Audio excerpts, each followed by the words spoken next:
मनोज जरांगे यांच्या आंदोलनानंतर राज्य सरकारने जी-आर काढला।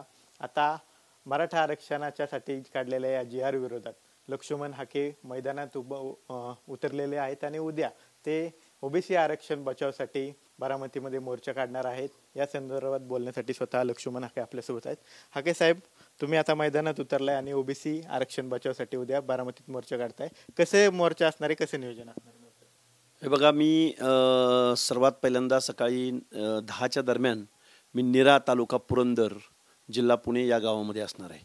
ज्या गावामध्ये ज्या तरुणांनी माझ्या समोर येऊन हुल्लडबाजी केली होती, घोषणाबाजी केली होती, त्याच गावातल्या आमच्या ओबीसी भटक्या विमुक्त जाती जमातीच्या बांधवांचा आग्रह आहे की त्या गावामध्ये आलं पाहिजे आणि एक सत्कार स्वीकारला पाहिजे आणि एक छोटीशी रॅली तिथं करता आली पाहिजे।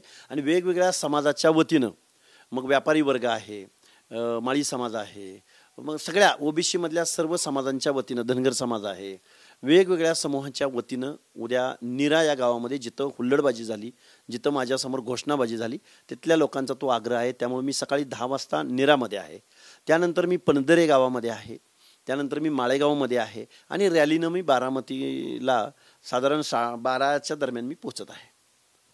हा मोर्चा बारामतीमध्येच का? बारामतीमध्येच का? हे बघा, मराठवाड्यात गेलं तर ते म्हणतात तुम्ही मराठवाड्यातच काय येत आहे, जालन्याला गेलं की तुम्ही एवढ्या लांबून जालन्यात येऊन काय करताय, नांदेडला गेलं की लक्ष्मण हाके पश्चिम महाराष्ट्रातनं येऊन नांदेडमध्ये काय करतायत, हे असं होत राहणार आहे।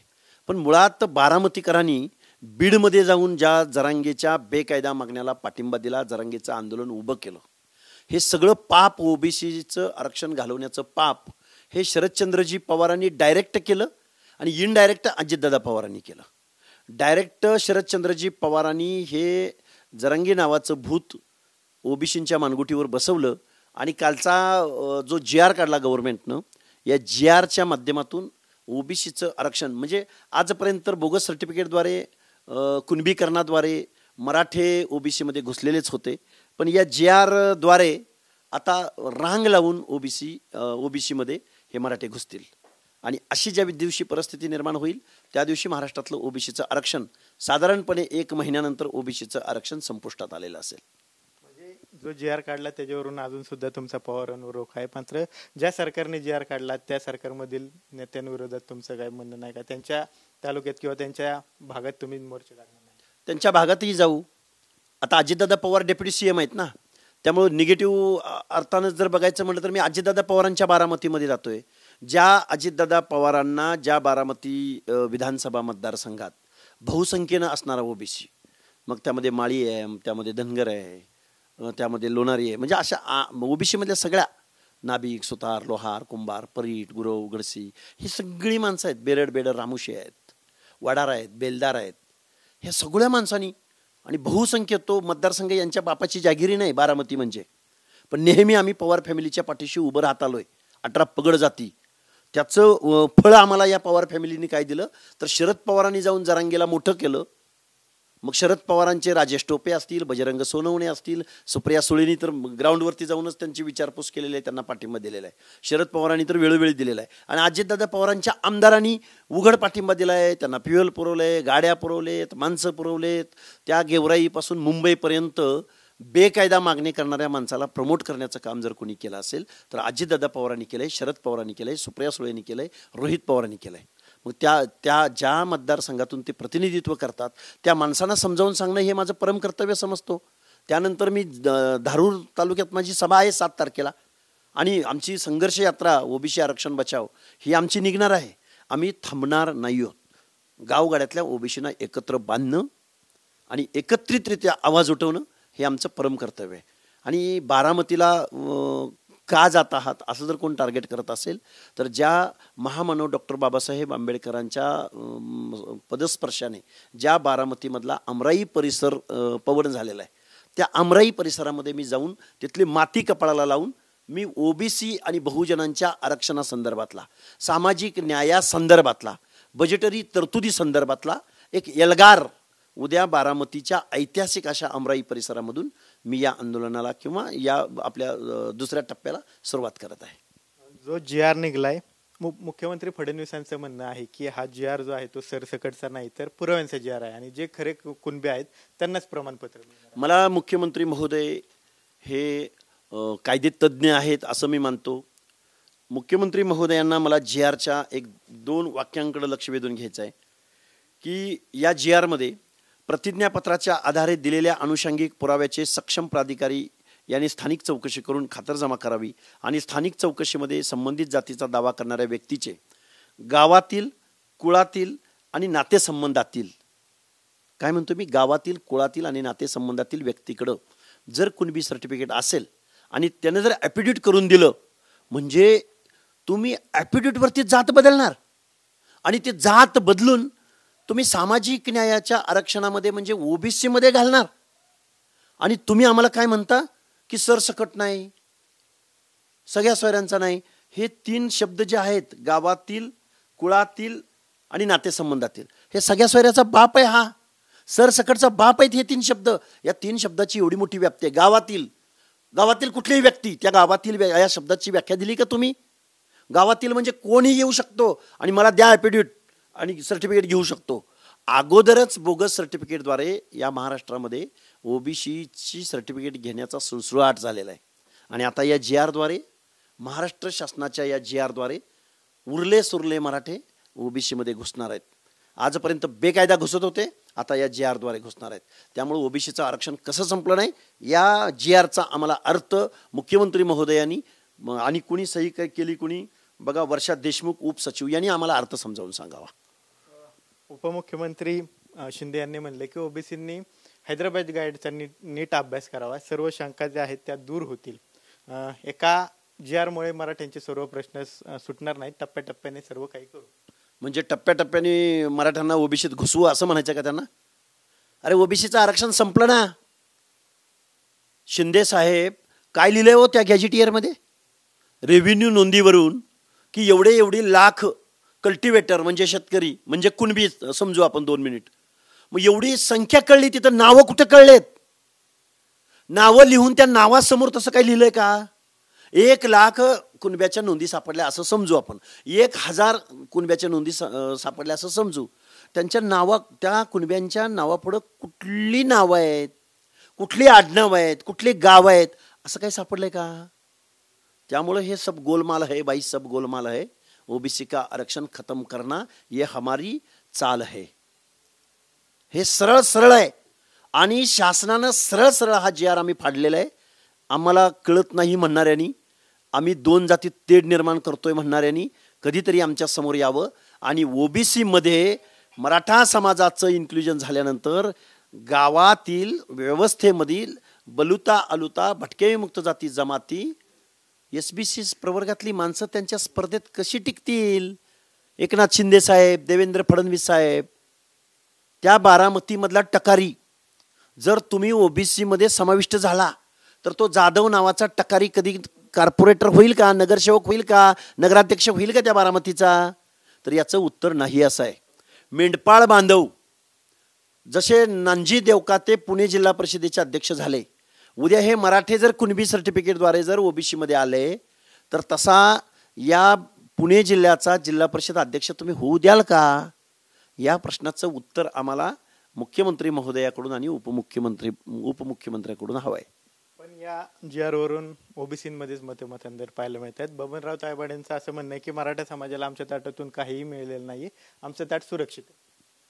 खरं तर या प्रश्नाचं उत्तर बबनराव तायवाडे या ज्येष्ठ राष्ट्रीय ओबीसी महासंघ चालवणाऱ्या नेत्याला तुम्ही विचारला पाहिजे की एका ॲफिडेविटद्वारे गावातील, नातेसंबंधातील आणि कुळातील माणसाला जर सर्टिफिकेट मिळणार असेल, गावातील कोण, नातेसंबंधातील कोण, आंतरजातीय विवाहानं निर्माण झालेल्या नातेसंबंधातील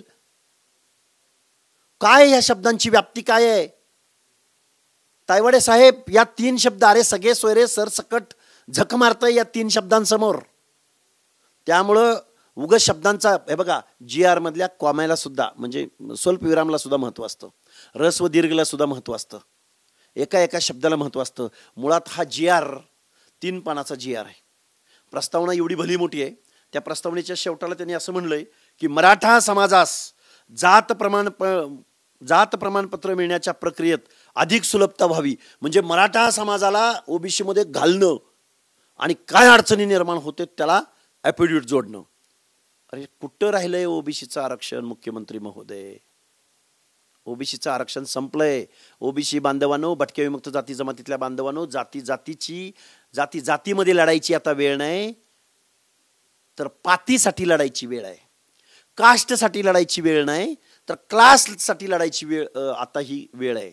आणि आंबेडकरी जनतेला, आदिवासी बांधवांना माझी हात जोडून विनंती आहे, आज ओबीसीवर ही वेळ आली, उद्या SC आणि STवर ही वेळ येऊ शकते.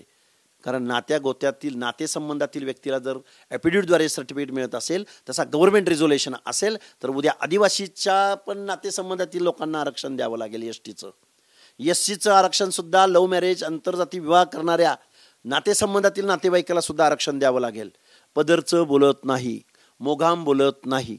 आरक्षणाचा जो संविधानाला अर्थ अपेक्षित होता, ढाचा अपेक्षित होता, तो त्या ढाचा ती तत्वच पायदळी तुडवण्याचं काम या GRद्वारे करण्यात आलेलं आहे. मुळात असा GR काढण्याचा अधिकार महाराष्ट्र शासनाला नाही. 1992-93 मध्ये इंद्र साहनी खटल्यामध्ये हे अधिकार state backward commission, central backward कमिशनला दिलेले आहेत. 103व्या घटना दुरुस्तीनुसार असं एक्झर्शन करण्याचा अधिकार दिलाय, पण सोशल बॅकवर्ड जे संविधानातलं आरक्षण आहे त्याच्यामध्ये इंटरफिअर करायचा अधिकार कोणालाही दिलेला नाही. तुम्ही GR निघाल्यानंतर सातत्याने टीका करताय, मात्र राधाकृष्ण विखे पाटील त्यांनी म्हटलंय की हाके आरक्षणामध्ये का लुडबुड करतात, ते स्वतःच्या राजकीय पोळ्या काय मधून बाजून. अरे विखे पाटील, लाज वाटते, तुमची 4थी पिढी राजकारणात आहे. अरे लक्ष्मण हाके ग्रामपंचायतीचा सदस्य सुद्धा नाही. एक मेंढपाळाचा पोरगा संविधानाची बाजू घेऊन, गावगाड्यातल्या 18 पगड जातीची, 12 बलुत्याची, 18 आलुत्याची बाजू घेऊन भूमिका मांडतोय. एवढी तुमची संसदीय कारकीर्द असताना, एवढे तुम्ही कारखानदाराचे नेते असताना, एवढी तुमची साठी बुद्धी नाटी व्हावी. विखे पाटील, काय असतो सोशल जस्टिस? तुम्ही जो GR काढलाय ना, हा बंबात फेकायच्या लायकीचा आहे, बंबात. कारण तुम्ही हा बायस GR काढलाय.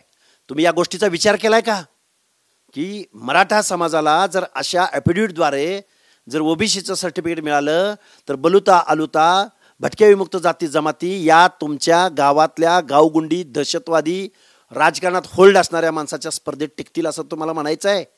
विखे पाटील, सेम तुमच्या या मताचा आणि तुमच्या या अभ्यासाचा मी निषेध व्यक्त करतो या महाराष्ट्रातल्या अर्ध्याहून जास्त लोकसंख्येच्या वतीनं.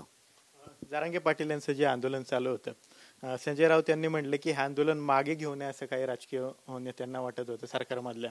आणि या राजकीय नेत्यांमध्ये त्यांनी नाव घेतले की या सर्व आंदोलनकर्त्यांची सोय जी आहे ती शिंदेंनी केली असं त्यांनी नाव घेतले, आणि कुठेतरी सरकार अस्थिर करण्याचा प्रयत्न होता असा त्यांनी आरोप केला. असं काही होतं असं वाटतं संपूर्ण आंदोलनामध्ये? हे बघा, संजय राऊत काय बोलतात, त्यांचे राजकीय ॲलिगेशन, ते त्यांच्या राजकीय फायद्यासाठी काय बोलत असतील, मला त्यामध्ये पडायचं नाही.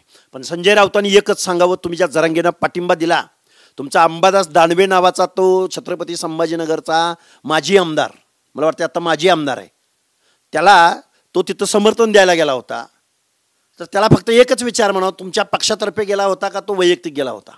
आणि तुम्ही जर त्यांच्या खाण्यापिण्याची राहण्याची सोय जर मुंबईत करत होता, तर ओबीसी या मराठा समाजाच्या स्पर्धेमध्ये, त्या ओबीसी आरक्षणामध्ये कसा टिकेल ही पक्षाची कधीतरी अधिकृत भूमिका. एक तर ओबीसी मधून आरक्षणाला तुमचा पाठिंबा आहे का ते जाहीर करा, का जरांगेंच्या बाबतीमध्ये हा GR काढला याला पाठिंबा आहे हे तुम्ही जाहीर करा म्हणा. आणि तुमचं राजकारण तुम्हाला लकलाभ, पण गावगाड्यातला ओबीसी तुम्ही जे मानभावीप्रमाणे वागलेले आहात हे पुरतं डोक्यात ठेवून आहे. त्यामुळे संजय राऊत, तुम्हालाच जास्त कळतं, तुम्हालाच अग्रलेख लिहिता येतात, तुम्हाला आज रोज सकाळी 9 वाजता चॅनल समोरून बोलता येतं. या भ्रमात तुम्ही राहू नका. गावगाड्यातल्या 18 पगड जातीतली पोरं आपल्या हक्क अधिकाराविषयी, राजकारणाविषयी, बजेटविषयी जागी झालेत. आजपर्यंत तुम्ही आमचं खूप शोषण केलं, पण इथून पुढच्या कालावधीमध्ये आम्ही तुम्हाला सोडणार नाही. याचं ऑडिट या फुले शाहू आंबेडकरांच्या महाराष्ट्रामध्ये आम्ही नक्की करू. तर हे होते लक्ष्मण हाके, त्यांनी आरक्षणासंबंधित विविध प्रश्नांवर आपली प्रतिक्रिया जी आहे ती दिलेली पाहायला मिळते. कॅमेरा पर्सन सुशांत राऊत सह विनय जगताप, TV9 मराठी, पुणे.